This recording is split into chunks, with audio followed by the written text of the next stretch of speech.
నమస్తే BCN news కి స్వాగతం. నా పేరు నీలిమ. ముందుగా ముఖ్యాంశాలు. తిరుమల శ్రీవారిని దర్శించుకున్న మంత్రి కొల్లు రవీంద్ర. ఆలయ మర్యాదలతో స్వాగతం పలికిన అధికారులు.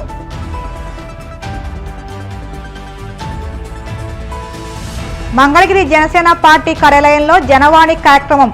ప్రజల నుంచి అర్జీలు స్వీకరించిన పి గన్నవరం ఎమ్మెల్యే గిడ్డి సత్యనారాయణ. ఈ నెల 9న దేశవ్యాప్తంగా జరగనున్న సార్వత్రిక సమ్మెను జయప్రదం చేయండి. ఆంధ్రప్రదేశ్ రైతు సంఘం జిల్లా కార్యదర్శి కె శ్రీనివాస్ పిలుపు.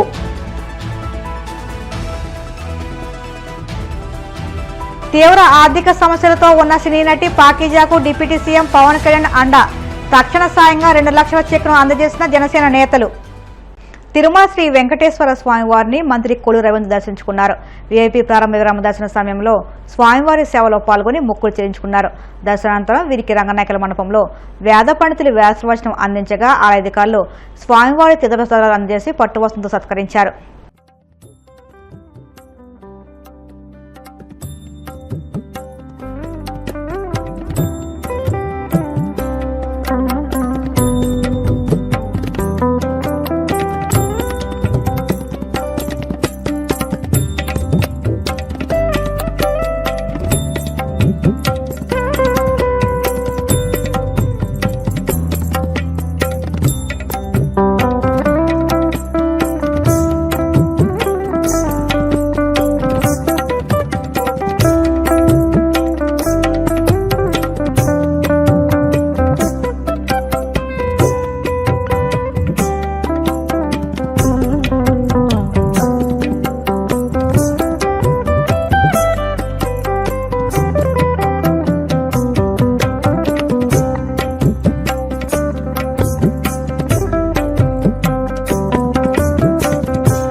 వారికి తలనీనాలు సమర్పించుకొని నిన్న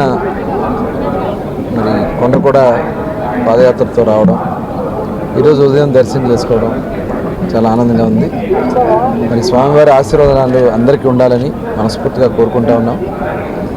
అలాగే గౌరవ ముఖ్యమంత్రి చంద్రబాబు నాయుడు గారు, అలాగే పవన్ కళ్యాణ్ గారు, ఇటు మోడీ గారు అందరూ కూడా సపోర్ట్తో ఇవాళ రాష్ట్రం అన్ని రకాలుగా కూడా అభివృద్ధిలోకి ముందుకెళ్తూ ఉంది. ముఖ్యంగా రాయలసీమ ప్రాంతాల్లో ఇవాళ నీరు పారించాలని గౌరవ ముఖ్యమంత్రి గారు చేసినటువంటి కృషి పోలవరం బనకచెర్ల ఈ ప్రాజెక్టు ఖచ్చితంగా పూర్తి కావడానికి ఆ స్వామివారి ఆశీర్వచనాలు కావాలని మనస్ఫూర్తిగా కోరుకుంటూ మరొకసారి స్వామివారికి నా నిజమైన భక్తి తెలియజేసుకుంటాను. జనసేన పార్టీ ఎమ్మెల్యేలు జనవాణి కార్యక్రమంలో పాల్గొని రాష్ట్రంలోని పలు ప్రాంతాల నుండి వచ్చిన ప్రజల సమస్యలకు సంబంధించి అర్జీలు స్వీకరిస్తున్నారు. అనంతరం వాటిని అధినేత దృష్టికి తీసుకువెళ్లి పరిష్కరిస్తామని హామీ ఇస్తున్నారు. ఈ నేపథ్యంలో మంగళగిరి జనసేన పార్టీ కేంద్ర కార్యాలయంలో నిర్వహించిన జనవాణి కార్యక్రమంలో పలు ప్రాంతాల నుంచి వచ్చిన ప్రజల నుంచి పి గన్నవరం ఎమ్మెల్యే గిడ్డి సత్యనారాయణ అర్జీలు స్వీకరించారు. పలు సమస్యలపై తక్షణం సంబంధిత అధికారులతో మాట్లాడి పరిష్కార మార్గాలు చూపారు.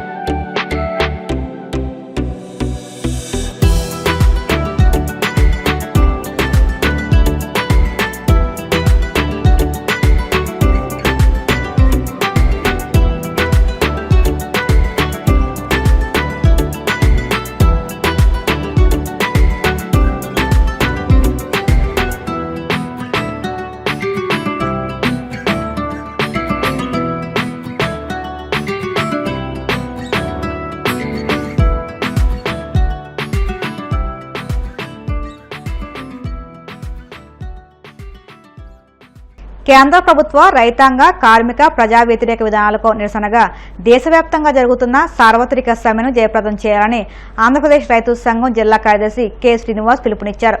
కృష్ణా జిల్లా సింగనపూడి మండవల్లి గ్రామాల్లో సార్వత్రిక సమ్మె జయప్రదం కోరుతూ ప్రచారం నిర్వహించి సమ్మె కరపత్రాలను విడుదల చేశారు. ఈ సందర్భంగా శ్రీనివాస్ మాట్లాడుతూ ఢిల్లీ రైతాంగం ఉద్యమం సందర్భంగా కేంద్ర ప్రభుత్వం రైతులకు ఇచ్చిన ఏ ఒక్క హామీని అమలు చేయదని విమర్శించారు. రైతులు వ్యవసాయాన్ని కార్పొరేట్ కంపెనీల వ్యవసాయంగా మార్చేందుకు నూతన చట్టాలు తీసుకొస్తున్నారని ఆందోళన వ్యక్తం చేశారు. కార్మిక రైతాంగ హక్కుల కోసం జరుగుతున్న సార్వత్రిక సమ్మెను జయప్రదం చేయాలని, అందులో భాగంగా జూలై 9న మండవల్లిలో జరుగుతున్న నిరసన కార్యక్రమాన్ని విజయవంతం చేయాలని కోరారు. జూలై 9వ తారీఖున దేశవ్యాప్తంగా సార్వత్రిక సమ్మె జరుగుతూ ఉన్నది. కార్మికులు చేస్తున్న సార్వత్రిక సమ్మెకి రైతులు, వ్యవసాయ కార్మికులు, ఇతర గ్రామీణ పేదలందరూ కూడా ఈ సమ్మెలో కూడా పాల్గొంటూ ఉన్నారు. కాబట్టి అన్ని మండల కేంద్రాల్లో కూడా ఈ సందర్భంగా ప్రదర్శనలు, సభలు కూడా జరుగుతూ ఉన్నాయి. మండవల్లి ప్రాంతంలో కూడా జరుగుతున్న ఈ కార్యక్రమాన్ని విజయవంతం చేయాలని చెప్పేసి ఇవాళ కార్మికులకి, రైతాంగానికి, వ్యవసాయ కార్మికులందరికీ కూడా విజ్ఞప్తి చేస్తూ ఉన్నాం. ఇవాళ ప్రధానంగా సింగనపూడిలో దీనికి సంబంధించిన పత్రాలని విడుదల చేయడం జరిగింది. ప్రధానంగా కేంద్ర మోడీ ప్రభుత్వం అనుసరిస్తున్న విధానాల ఫలితంగా రోజురోజుకి రైతాంగం యొక్క సమస్యలు పెరుగుతూ ఉన్నాయి, వ్యవసాయ కార్మికుల యొక్క సమస్యలు పెరుగుతూ ఉన్నాయి. అట్లాగే గ్రామీణ ప్రాంతాల్లో అనేక సమస్యలు పరిష్కారం కావట్లేదు, భూ సమస్యలు కానీ ఇతర అనేక సమస్యలు పరిష్కారం కావట్లేదు. ఈ సమస్యలన్నింటినీ కూడా పరిష్కారం చేయాల్సిన అవసరం ఉందని చెప్పేసి మేము భావిస్తూ ఉన్నాం. కార్మికులకు సంబంధించిన పని గంటలు పెంచడం కానీ, కార్మిక హక్కులను హరించే విధంగా 4 లేబర్ కోడ్లు తీసుకురావడానికి కూడా మేము తీవ్రంగా వ్యతిరేకిస్తూ ఉన్నాం. కార్మిక కర్షక ఐక్యతతోటి దేశవ్యాప్తంగా జరుగుతున్న సార్వత్రిక సమ్మెను విజయవంతం చేయాలని చెప్పేసి మేము రైతు సంఘం తరపున విజ్ఞప్తి చేస్తాము. ఒకప్పుడు తెలుగు చిత్ర పరిశ్రమలో తన నటనతో గుర్తింపు తెచ్చుకుని ప్రస్తుతం తీవ్ర ఆర్థిక ఇబ్బందులతో సతమతం అవుతున్న సీనియర్ నటి వాసుకి పాకిజాకి ఉప ముఖ్యమంత్రి పవన్ కళ్యాణ్ అండగా నిలిచారు. ఆమె దేహస్థితి గురించి తెలుసుకుని చలించిపోయిన ఆయన తక్షణ సాయంగా 2 లక్షలు అందజేశారు. మంగళగిరిలోని జనసేన పార్టీ కేంద్ర కార్యాలయంలో పవన్ కళ్యాణ్ తరపున ఎమ్మెల్సీ పిడుగు హరిప్రసాద్, ఎమ్మెల్యే గిడ్డి సత్యనారాయణ కలిసి నటి వాసుకి 2 లక్షల చెక్కును అందించారు. ఇటీవల వాసుకి తన ఆర్థిక అనారోగ్య సమస్యలను వివరిస్తూ సాయం చేయాలని కోరుతూ విడుదల చేసిన వీడియోలు సోషల్ మీడియాలో వైరల్ అయ్యాయి. ఈ వీడియోలు పవన్ కళ్యాణ్ దృష్టికి వెళ్లడంతో ఆయన వెంటనే స్పందించారు. ఈ సందర్భంగా నటి వాసుకి తీవ్ర భావోద్వేగానికి గురయ్యారు. తనకు అండగా నిలిచిన పవన్ కళ్యాణ్ కు ఆమె కన్నీళ్లతో ధన్యవాదాలు తెలియజేశారు. డిప్యూటీ సీఎం గారు తమ్ముడు పవన్ కళ్యాణ్ గారికి నమస్కారం. నేను పాత కామెడీ యాక్టరు పాకిజా. మీ అందరికీ, మన ఆంధ్ర ప్రజలు అందరికీ తెలుసు. నేను చాలా కష్టంలో ఉన్నాను, తినటానికి కూడా వీలు లేదు. ఒక తమిళనాడులో ఎవరు నన్ను పట్టించుకోలేదు. తమ్ముడు గారు, డిప్యూటీ సీఎం గారు పవన్ కళ్యాణ్ గారికి నేను చెప్పాను. వెంటనే నాకు ఆర్థిక డబ్బులు 2 లక్షలు సహాయం చేశారు. నాకు చిన్న తమ్ముడు కాలు పట్టుకుంటాను. ఏలేల జమ్మానికి తమ్ముడు డిప్యూటీ సీఎంకు మర్చిపోను. నేను అప్పుడే ఇంటర్వ్యూలో సుమన్ టీవీలో చెప్పాను, నెక్స్ట్ సీఎం తమ్ముడు గారు పవన్ కళ్యాణ్ గారు అన్నాను. తమ్ముడు గారికి చాలా పెద్ద గొప్ప మనసు. నేను తమిళనాడులో పుట్టి పెరిగి ఆల్రెడీ అన్నయ్య, చిరంజీవి అన్నయ్య, నాగబాబు అన్నయ్య, మెగా పవర్ స్టార్ ఫ్యామిలీ. ఇప్పుడు వాళ్ళు ఫ్యామిలీతో నేను బతుకుతున్నాను. నేను తిన్న భోజనం, నేను కట్టుకున్న చీరలు ఆ వదిన గారు ఇచ్చారు. అన్నీ మెగా పవర్ స్టార్ ఫ్యామిలీ అని డిప్యూటీ సీఎం పవన్ కళ్యాణ్ గారు వెంటనే, నేను నిన్ననే చెప్పాను, ఈవేళ పిలిచి 2 lakhs డబ్బులు ఇచ్చారు, ఆర్థిక సహాయం. మేము ఉన్నామమ్మా అన్నారు. నేను తమిళనాడులో బతుకుతామా సస్తామా అని ఉన్నప్పుడు ఇక్కడ నుంచి నాకు ఫోన్ వచ్చింది జనసేన పార్టీ ఆఫీస్లో నుంచి. అది వచ్చి ఇమ్మీడియట్గా మీరు రండి అని చెప్పి నాకు వచ్చాను. చాలా సంతోషం. తమ్ముడు గారు పవన్ కళ్యాణ్ గారు, డిప్యూటీ సీఎం గారు నాకంటా చిన్న అని పర్లేదు, తమ్ముడు కాలు పట్టుకుంటాను ఎప్పుడు. వాళ్ళ ఫ్యామిలీ, నేను మెగా పవర్ స్టార్ ఫ్యామిలీ మర్చిపోండి. నమస్కారం అండి, ఉంటాను. Thank you. నెల్లూరు జిల్లాలోని మన్సూర్ నగర్లోని ఎంపీ వేమిరెడ్డి ప్రభాకర్ రెడ్డి మంత్రి నారాయణ ఇంటింటికి వెళ్లి వృద్ధులు, వికలాంగులకు పింఛన్లను పంపిణీ చేశారు. ఈ సందర్భంగా మంత్రి నారాయణ మాట్లాడుతూ రాష్ట్రంలో ప్రతి నెల 1వ తేదీ పెద్ద పండుగల పింఛన్ల పంపిణీ సాగుతుందని తెలిపారు. ఏపీలో 67 లక్షల మంది కళ్లలో ఆనందం చూస్తే సంతోషంగా ఉందని అన్నారు. ఏడాదికి 34,000 కోట్లు పింఛన్ల పంపిణీ ఖర్చు చేస్తున్నామని, త్వరలోనే రైతులకు 20,000 అందిస్తామని వెల్లడించారు. ఆగస్టు నుంచి మహిళలకు ఉచిత బస్సు ప్రయాణం హామీ అమలు కానుందన్నారు. తామిచ్చిన హామీలు అన్నింటినీ నెరవేర్చి తీరుతామని మంత్రి నారాయణ స్పష్టం చేశారు. ప్రతి నెలా పండుగ ఈ రాష్ట్రంలో, ఆంధ్రప్రదేశ్లో.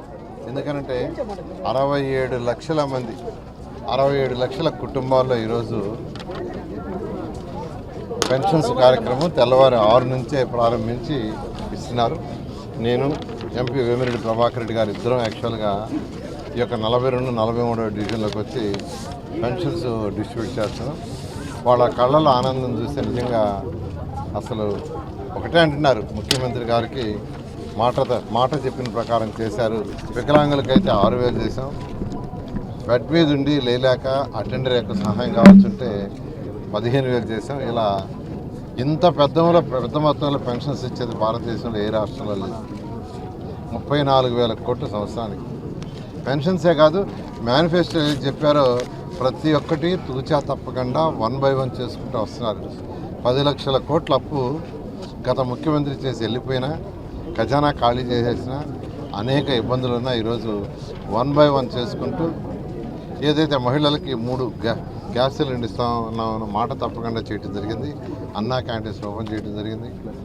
అదేవిధంగా తల్లికి వందనం కింద ఎంతమంది పిల్లలుంటే అంతమందికి ఈరోజు 68 లక్షల మంది పిల్లలకి యాక్చువల్గా ఏదైతే ఎంతమంది పిల్లలుంటే అంతమందికి ఇచ్చేసాం.